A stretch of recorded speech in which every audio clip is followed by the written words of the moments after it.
ஓம் சாந்தி. VK. சூரஜ்பாய்ஜி, mount Abu. இன்று March 27ஆம் தேதி.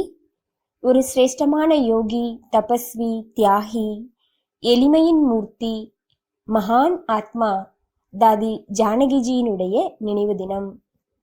அவர்கள் பிரம்மா குமாரிகள் இயக்கத்தினுடைய தலைவியாக இருந்தார். பாரத தேசம் மற்றும் வெளிநாட்டில் பாபாவினுடைய புகழின் கொடியை பறக்க வைக்கக்கூடியவராக இருந்தார். அநேக பேரை பகவானுடன் இணைத்தார். வெளிநாட்டினுடைய சேவையில் அவர்களுடைய பங்கு மறக்க முடியாத ஒன்று. ஆங்கிலம் அறியாதவராக இருந்தாலும், அதிகம் எழுத படிக்க தெரியாதவராக இருந்தாலும், அவர்களுடைய சிரேஷ்டமான வைப்ரேஷனுடைய அனுபவத்தினை, அவர்களுடைய திருஷ்டியினை அடைந்தவுடன் அநேக வெளிநாட்டினர் பகவானுடைய குழந்தையாக ஆகிவிட்டார்கள். அவர்கள் தனது வாழ்க்கையை தியாகம், தபஸ்யா மற்றும் சாத்வீகத்தினால் நிறைத்து வைத்திருந்தார். மிக அதிசயமான விஷயம் என்னவென்றால், அவர் மிக சகஜமான விதிகளை தனதாக்கியிருந்தார். 3 நாட்கள் அறிமுக கோர்ஸ் கொடுத்து பிறகு அவர்களை நேரடியாக மதுபன் அனுப்பிவிடுவார். அங்கு சென்று நீங்கள் மீத கோர்ஸ் அடைந்து கொள்ளுங்கள் என்று கூறுவார். அவர்கள் மதுபன் வந்து ஞானம் கேட்டு பக்கா பிராமணர்கள் ஆகுவதற்கான முத்திரையை பெற்றுவிட்டார்கள்.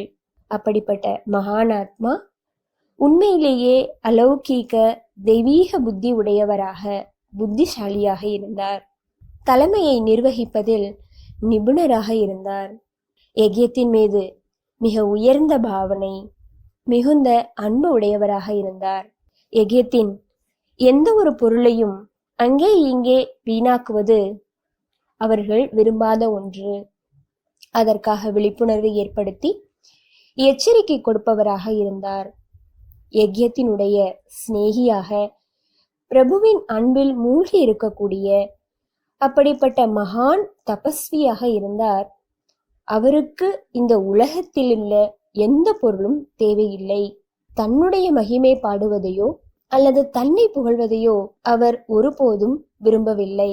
நான் பலமுறை பார்த்திருக்கின்றேன். பல நிகழ்ச்சிகளில் நிகழ்ச்சி ஒருங்கிணைப்பாளர் அவரை பற்றி புகழ்வதை தாதிஜி உடனே தடுத்து நிறுத்தி விடுவார். போதும் போதும், நிறைய கூறிவிட்டீர்கள், பாபாவினுடைய மகிமையை பாடுங்கள் என்று கூறுவார். அப்படி தனக்கென்று எதுவுமே விரும்பாத சுயநலமற்ற பாவனையுடன் இந்த உலகில் வாழ்ந்து தன்னுடையது அனைத்தையும் பிரபுவினுடைய காரியத்தில் அர்ப்பணம் செய்பவர்கள் மீது பகவான் கூட மிகவும் திருப்தியாக இருப்பார். அவர்களே இந்த உலகினுடைய திசையை மாற்றுபவர்கள்.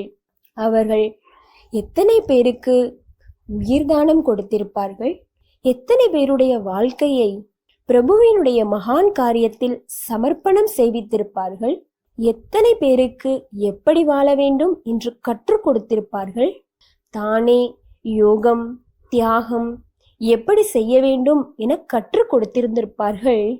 இவை அனைத்துமே மிக பெரிய புண்ணியம் அவர்களுக்கு சேமிப்பாகி விடுகின்றது. அப்படிப்பட்ட மகான் ஆத்மா, புண்ணிய ஆத்மாவாக இருந்த நமது ஜானகி தாதிஜி, அவருக்கு 100 வயதாகும் பொழுது 4-5 வருடங்கள் உடலுக்கான பல கஷ்டங்களை கடந்து செல்ல வேண்டியிருந்தது.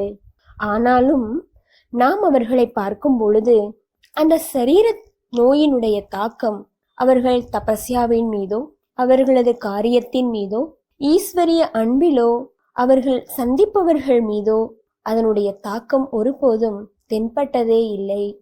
அனைவருடன் மிக நன்றாக சந்திப்பு செய்து டோலி கொடுத்து சிறிது ஞானம் கொடுத்து அனுப்புவார்கள். இது மனோபலத்தின் அடையாளமாகும். அப்படிப்பட்ட மகான் மனோபலத்தினால் நிறைந்த அவர்களுடைய நினைவு சின்னம் சிவசக்தி சுரூபமாக சாந்திவனத்தில் சக்தி ஸ்தம்பமாக ஆகிவிட்டது. உண்மையிலேயே அவர் அனைவருக்கும் சக்தி கொடுக்கக்கூடியவர். சாந்திவனம் 3 சக்தி பீடம் ஸ்தாபிக்கப்பட்ட சக்தி பீடமாக ஆகிவிட்டது. இங்கு அநேக பேர் அமர்ந்து யோக தபஸ்யா செய்து கொண்டிருக்கின்றார்கள். தினமும் ஆயிரக்கணக்கானோர் சதா யோக தபஸ்யாவிலேயே அமர்ந்திருக்கின்றார்கள். அப்படிப்பட்ட மகான் ஆத்மாவினை நினைவு செய்து செய்து நாம் வணங்குவோம். எனக்கு அவர்களுடன் நெருக்கமாக இருந்து சந்திப்பு செய்வதற்கான பாக்கியம் கிடைத்திருந்தது. அவரது சூட்சுமத்திலும் சூட்சுமமான மகான் தன்மைகளை பார்த்தேன், அறிந்து கொண்டேன், கற்றுக்கொண்டேன். ஏனெனில் மகான் ஆத்மாக்களின் மகான் தன்மைகளை மகிமை பாடுவதில் மட்டும் ஒன்றும் ஏற்பட போவதில்லை. அவர்களிடமிருந்து அநேக விஷயங்களை கற்றுக்கொள்ள வேண்டும். நான் இளம் வயதில் யஜ்யத்தில் சமர்ப்பணம் ஆகியிருக்கும் பொழுது நீண்ட காலம் தாதிஜி மதுபனில் இருந்தார்கள். தினமும் கிச்சனிற்கு வந்து விடுவார்கள்.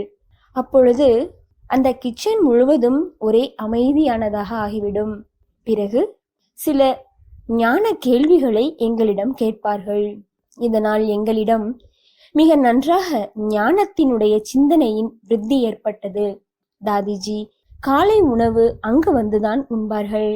15 நிமிடம் காலை உணர்விற்கு முன்பாக கிச்சனில் சேவை செய்பவர்கள் அனைவருக்கும் தினமும் வகுப்பு எடுப்பார்கள். அப்படிப்பட்ட ஞான ரத்தினங்களின் சைத்தன்யமூர்த்தி, யோகத்தினுடைய பரம தபஸ்வினி தாதிஜியினை நாம் இன்று நினைவு செய்கின்றோம். நினைவு செய்கின்றோம் என்றாலே அர்த்தம் அவர்களை போன்று நாம் தனது வாழ்க்கையை உருவாக்க வேண்டும். அனைத்து சகோதர சகோதரிகளுக்கும் அவர்களது வாழ்க்கை தூண்டுதல் கொடுக்கின்றது. நாம் அந்த தூண்டுதல்களை அடைந்து அவர்களை போன்று ஆகுவதற்கான திட சங்கல்பம் செய்வோம். ஓம் சாந்தி.